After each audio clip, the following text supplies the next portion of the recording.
I'm actually going to include this. This is a leave-in conditioner.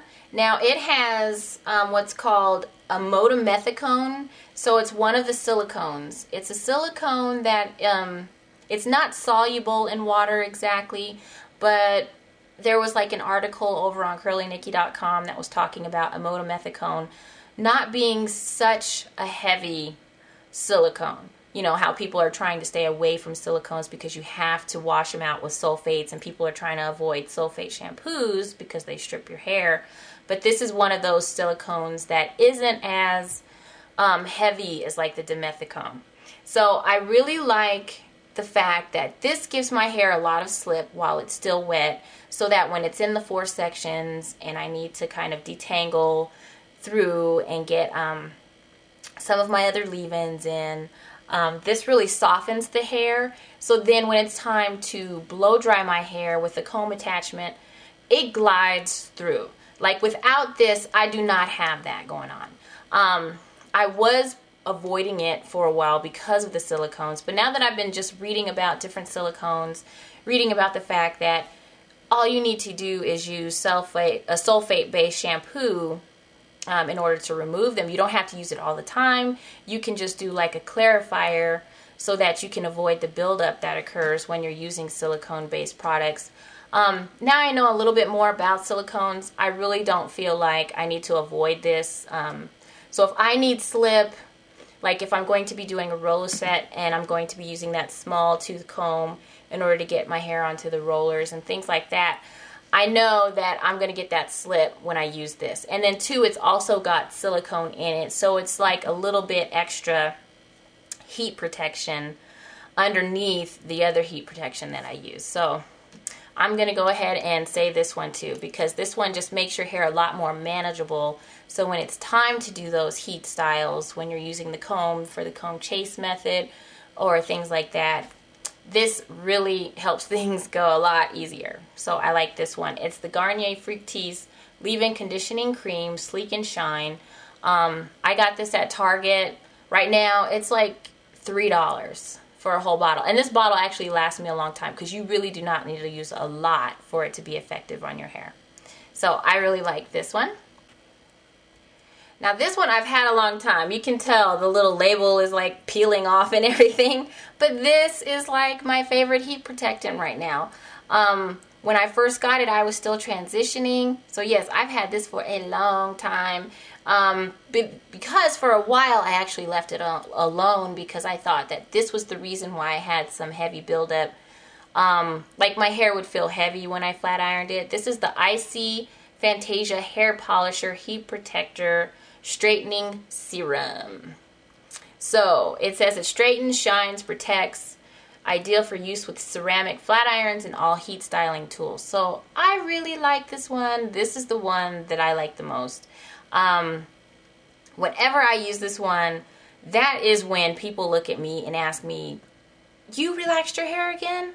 Like, my hair is that straight, okay? From root to tip. Like, people cannot tell that my hair is not relaxed. Seriously. Like, my mother-in-law looked at me and she thought I had relaxed it again and just completely gave up on my whole natural journey and everything. This actually helps your hair to get straighter. I really can't explain how it works and everything. One of the main, yes, it does have dimethicone in it. It has a motomethicone in it, trimethicone. So there's a couple different types of silicone in it. There's aloe extract. This one, I just know for sure that my curls are definitely going to come back. But like I said, I'll put this on in conjunction with the leave-in conditioner that also has silicone in it.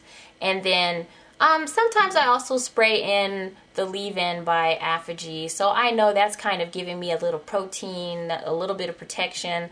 And then the Chi is something that I'll put on when my hair has already been blown dry and everything for just a little added protection. But I don't really count on the Chi. I count on this one and my leave-in conditioner.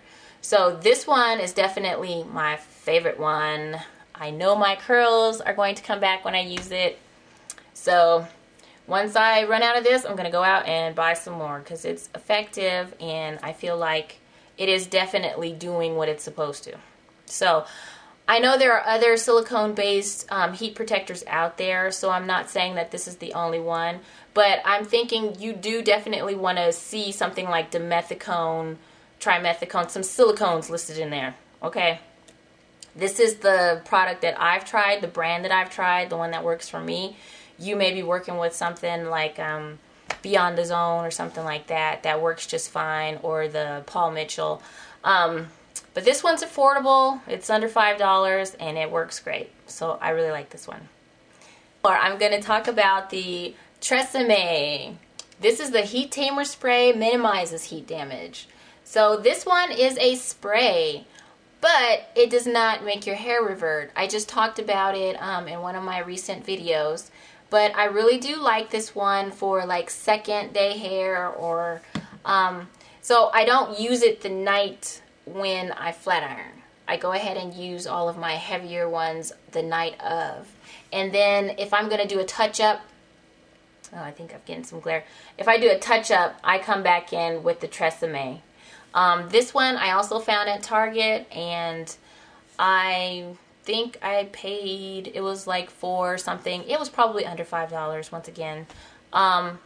But I really like this one. The nozzle, it just comes out like in a mist type spray. So when your hair is already flat ironed, it doesn't cause it to revert back and start, you know, frizzing up or anything. So if I want to go back in and just kind of do some curls or something, because we're going out the next day or something like that, I'll go ahead and spray it all over, comb it through, and then I can go ahead and use my flat iron again, or my curling iron. So I really like this one. It's really lightweight. It doesn't add any buildup. I haven't gotten brave enough to use it the night that I do my main flat ironing. I guess I could try that, but I don't think I'm really up for it. I've had heat damage before. I'm really not trying it. You know, I know it works for me. So I don't know if I would ever really try it in that way. You could, if you, I mean, it says that it's specially formulated to work with heat appliances. So you could try it if you want. In my case, I'm just going to kind of stick with what I know. So, but that's another, I feel like it is a good one. It is lightweight. If you're looking for a lightweight flat iron, it would possibly give you that.